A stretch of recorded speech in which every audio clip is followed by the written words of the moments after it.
Never told a customer before. Personally, I never made a bet in my life. You know why? Because I've observed firsthand what we're seeing the different kinds of people that are addicted to gambling. What we would call degenerates. I've noticed there's one thing that makes all of them the same. You know what that is? Yes. They're all looking to lose. I am an ex-casino gambling degenerate. At the peak of my high, you could have came into the casino and stuck a gun to my head. I'd say, pull the trigger, I'm not leaving. I blew $20,000 in the Nugget. I took the limo from the Nugget over to Caesars, dropped another 20, because I was living myself to 20 grand. Once I hit 20, I figured it's time to go try another joint. Blow another 20, I'm stuck like 60,000. I'm down to about 1,800, and then I start winning every hand. I'm getting sevens, and I'm splitting them. The dealer's got a 6, and I'm getting a 4 and a 3. I'm doubling down. I'm betting stacks. I cleaned out both cylinders of black. Now I'm working on the purples. I tell the dealer, color me up, baby. I'm out of here. So I'm looking at the chips, and I'm thinking to myself, what would happen if I caught that shoe again? I mean, I have like 90-something thousand here. Told the dealer to shuffle. I would say 2/3 into the shoe, I made my last $500 bet. Instead of being sick over the loss, I'm already making plans of going down the next day and taking more money out of my safe deposit box to win back my losses, because I figure if I can get that one shoe that I had before, and I can get $500 to $10,000 a hand, which I'm going to have to bring down $150,000 maybe to do this, I could walk out of there with $250,000. I lost within 6 months over $1 million in cash, and whatever money I could borrow, steal, rob. And then I went into their credit system where you can borrow money from the casino in the form of markers. You know, if you take money out of the casino, they don't charge you interest. So why wouldn't I take it from them? But unfortunately, once you start taking out the credit, you're doomed. It's over.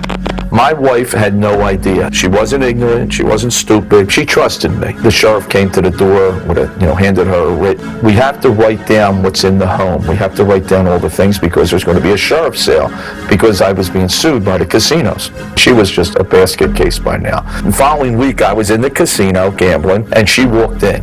And she says, you got to come home. You got to get out of here. You have to come right now. The pit boss came over, and I said, look, you got two things. Either I leave or you get her out of here. He says, that's your wife? I said, she could be a hooker. I don't know. Get her out of here. It's okay. I understand.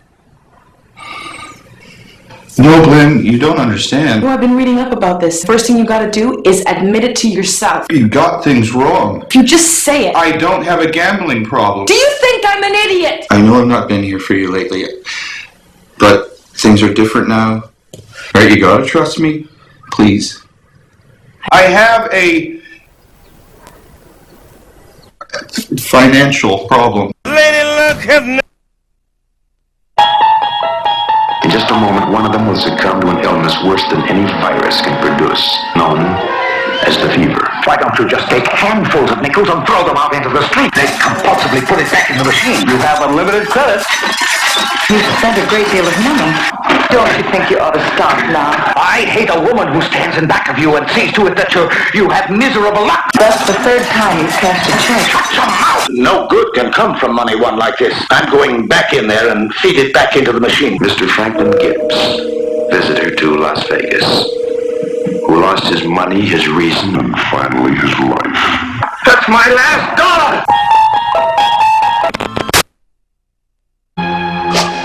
The government now is as addicted to gambling as I was.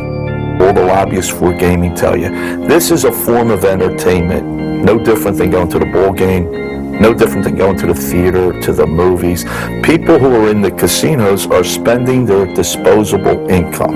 In the city of Detroit, they say 1 out of 7 homes may go into foreclosure this year. And people say, well, it's Detroit. Of course, the auto industry went south. The auto industry went south. How about the 3 casinos that are in the city of Detroit that are doing over $1 billion a year in revenue? Where's that money coming from?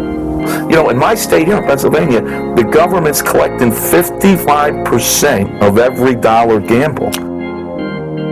If you compare it to drugs, it would be legalizing drugs in this country for the tax revenue.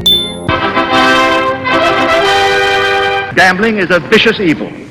It corrupts our youth and blights the lives of our adults. it becomes a springboard for other crimes, embezzlement, robbery, and even murder.